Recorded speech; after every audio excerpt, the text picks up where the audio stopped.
L'invité de MC Première. Jean-Louis Sanchez, bonjour.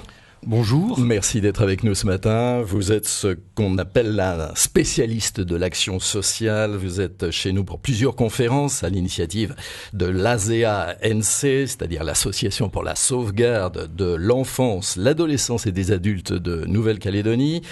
On y revient dans un instant, mais vous êtes aussi, Jean-Louis Sanchez, fondateur de l'Observatoire national de l'action sociale décentralisée. Décentralisé, pourquoi ? Parce que, pour vous, l'action sociale se doit d'être au plus près des gens, plus près du terrain ? Oui, surtout lorsqu'on définit l'action sociale comme on le fait dans notre institution, c'est plutôt, je dirais, l'action sociétale. Alors bon, c'est un mot un peu techno, ça veut dire simplement que c'est le vivre ensemble, c'est la capacité de construire ensemble un avenir. Et effectivement, nous avons une phrase qui paraît simpliste et qui en même temps est très profonde, c'est que la liberté et l'égalité, c'est d'abord l'affaire de l'État. Mais la fraternité, ça ne peut être labouré qu'au quotidien, et donc c'est plutôt l'affaire du local. C'est la raison pour laquelle on a plutôt mis le focus sur les réalisations locales, mais bon, vous savez, quand on parle du vivre ensemble, on s'attaque obligatoirement non seulement aux politiques nationales, enfin aux politiques locales, mais aussi aux politiques nationales. Alors vous venez d'en parler, vous êtes également spécialiste de cette notion de fraternité, une notion, un concept pas si simple finalement. Liberté, égalité, on voit tout de suite ce que ça veut dire. Fraternité, finalement, c'est plus compliqué. Vous dites que c'est au centre pourtant des mots de notre société, de nos sociétés. Oui, on a, si vous voulez, en France, tendance à considérer que seule la question économique est déterminante. Et elle l'est effectivement. Quelqu'un qui n'a pas d'emploi est dans une situation périlleuse. Mais en même temps, ce qui fragilise énormément notre pays, c'est la tendance à confondre, je dirais, individualisme et autonomie. On peut être autonome sans oublier que nous sommes totalement interdépendants. Car nous le sommes réellement. Nous le sommes dans une cage d'escalier. Demain, les personnes âgées dépendantes ne pourront pas rester chez elles si elles n'ont pas un voisin qui les soutient. C'est vrai au niveau, je dirais, de la ville, de l'État, mais aussi sur le plan universel. Et donc, il faut réhabiliter l'idée que nous sommes une grande famille et que nous avons besoin d'entretenir notre interdépendance. Et nous ne savons pas le faire. Et c'est la raison pour laquelle il faut absolument réhabiliter l'idée que la liberté et l'égalité ne peuvent pas nous projeter uniquement vers des désirs de consommation et de concurrence, mais vers la création d'un ensemble qui soit relativement harmonieux. Et j'insiste là-dessus, monsieur, non pas par générosité ou même par quête de spiritualité, mais par égoïsme, car c'est une question de survie. Jean-Louis Sanchez, spécialiste de l'action sociale, notre invité ce matin, avec, comme tous les jours, si vous le souhaitez, vos questions. Le 258 est à votre disposition. En 2004, Jean-Louis Sanchez, cette notion de fraternité, c'était la grande cause nationale décrétée par le Premier ministre de l'époque, Jean-Louis Raffarin. Et depuis, on voit ce que ça donne la fraternité en ce moment avec une France entière qui est contre, par exemple, l'arrivée de réfugiés. Quel désespoir, non Oui, alors si vous voulez, ce sentiment effectivement que nous sommes beaucoup trop fermés aux autres est réel, mais il est très largement entretenu, je suis désolé de le dire, par aussi les médias qui projettent toujours ce qui est négatif et ignorent ce qui est positif. Or, il se passe des choses extraordinaires dans notre pays. Je voudrais surtout pas paraître comme utopiste parce que c'est le contraire. C'est mon expertise de 25 ans, d'un quart de siècle, qui m'ont amené à croire vraiment au potentiel d'une énorme refondation de ce qui fait le vivre ensemble. Par exemple, en Alsace, quelques maires, un maire, puis ensuite une trentaine et maintenant 200, ont décidé que pendant toute une journée, tous les habitants devaient se consacrer à réhabiliter les équipements, les espaces verts, sans concurrencer l'emploi, bien évidemment. Eh bien, une journée, nous l'avons vérifié par des dizaines d'interviews, change une année de comportement. Parce que pour vivre ensemble, il faut faire ensemble. Donc, ce que nous demandons, nous, c'est qu'en France, on généralise aujourd'hui toutes les initiatives prometteuses. Et il y en a de multiples. Notre souci, notre souhait, et il est partagé par, je dirais, quasiment la plupart des maires de France, c'est de donner un élan nouveau à toutes les idées, par exemple, que les aînés pourraient être demain tous des acteurs éducatifs, dans les écoles, partout. Nous avons un potentiel immense de désintéressement, d'intelligence que nous ne savons pas utiliser. Cultiver aussi l'idée que la diversité est réellement une richesse, mais faut-il encore avoir le courage d'éviter des ségrégations spatiales qui se déroulent en France, mais aussi, m'a-t-on dit, en Nouvelle-Calédonie. Alors c'est dangereux. Justement, Jean-Louis Sanchez, on parle de la France, la Nouvelle-Calédonie, vous la connaissez, c'est pas le premier voyage que vous faites chez nous. Quel regard vous portez sur ce qui s'y fait en matière d'action sociale ?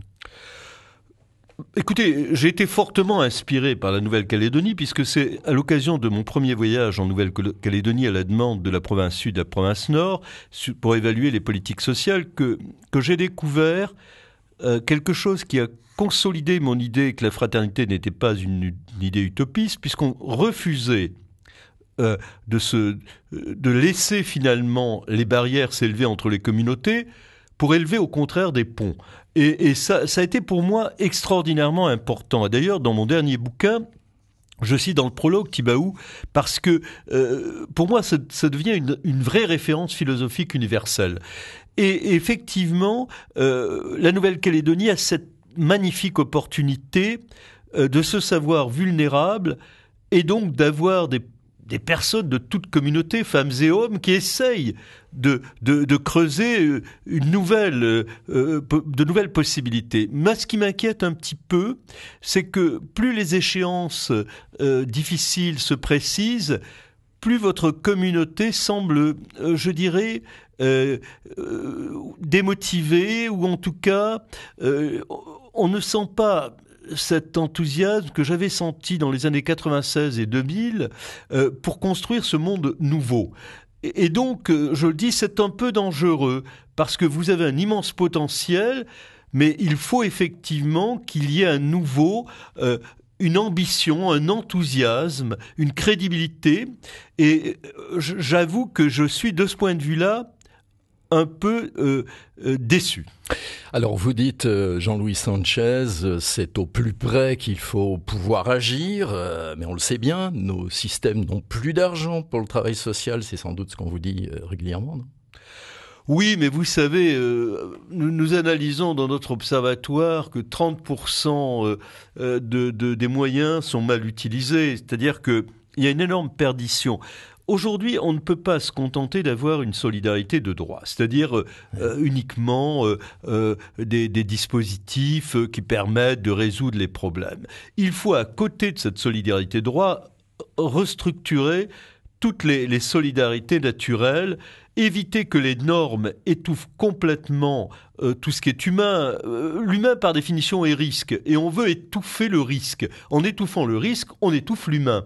Donc, il y a vraiment une métamorphose des politiques à engager.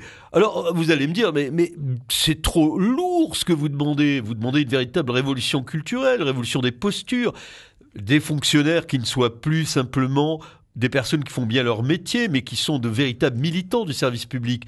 Eh bien oui, il faut cette révolution. Et elle est possible parce que aujourd'hui, chacun d'entre nous se sent de plus en plus vulnérable, et que cette vulnérabilité peut nous donner justement, peut nous faire prendre conscience que nous devons revoir nos postures, nos comportements de citoyens, de fonctionnaires, d'employeurs, etc. Cela dit, dans un monde en crise, est-ce que le vivre ensemble est possible ?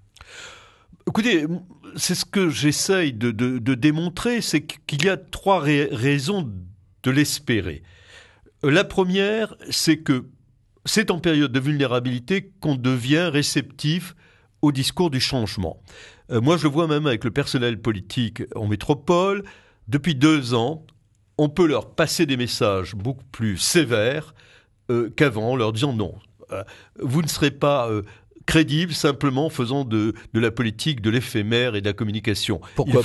Pour qu'ils gardent leur mandat Moi, je le pense. Je pense ouais. que les électeurs demandent aujourd'hui des acteurs politiques hautement responsables, courageux, et c'est pas du tout ce qu'on voit. La deuxième raison de croire en tout cela, c'est effectivement le fait que nous sommes aujourd'hui capables de générer les plus belles initiatives du monde. Ce qu'il faut, c'est les multiplier. Il y a actuellement, je vous en ai parlé, 200 journées citoyennes, il en faut 20 000, Il nous faut avoir effectivement dans toutes les écoles des personnes âgées. Il nous faut vraiment restructurer complètement le bénévolat. Enfin, tout peut être repensé. Et c'est vrai que pour le faire, on a toutes les expériences du monde. Il suffit d'avoir le courage de les généraliser. Et puis la troisième raison, c'est que je ne voudrais pas que mon père désespère de notre pays. Lorsqu'il a quitté l'Espagne pendant la guerre civile, il a pris le dernier bateau qui quittait le port d'Alicante pour arriver en France.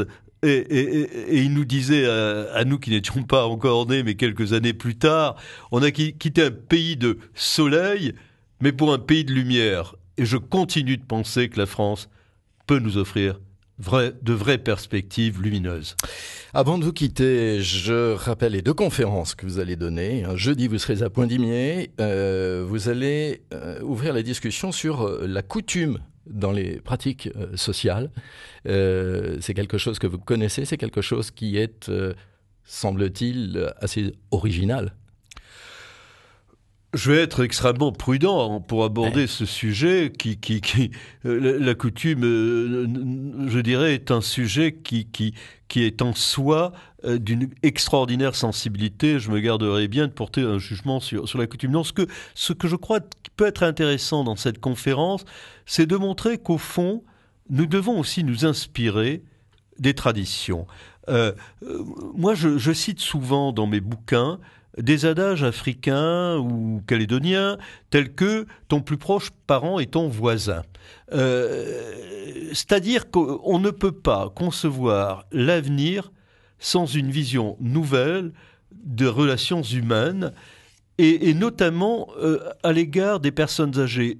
Une des questions qui désoriente aujourd'hui la jeunesse, probablement en Nouvelle-Calédonie comme en métropole, c'est que nos sociétés modernes ne savent pas donner la place qu'il faudrait donner aux personnes âgées, c'est-à-dire les rendre toutes utiles, car le meilleur bouclier pour une personne âgée contre la dépendance, c'est justement l'utilité sociale. Et vendredi à Païta, vous parlerez de la gouvernance. Quelle gouvernance des politiques locales ? On revient au début, l'importance du politique, avec un grand P. Oui, d'un politique qui se nourrisse de l'éthique, mais je dirais aussi, monsieur, qu'il n'y a pas d'éthique sans politique. Car je me méfie de tous ceux qui disent aujourd'hui « c'est la société civile qui va tout inventer ». Je crois qu'il faut s'appuyer sur la société civile, mais ne jamais oublier que la démocratie reste le moins mauvais des systèmes. Allez, signalez aussi, avant de vous laisser, Jean-Louis Sanchez, votre dernier ouvrage, paru en 2013, au Lien qui libère.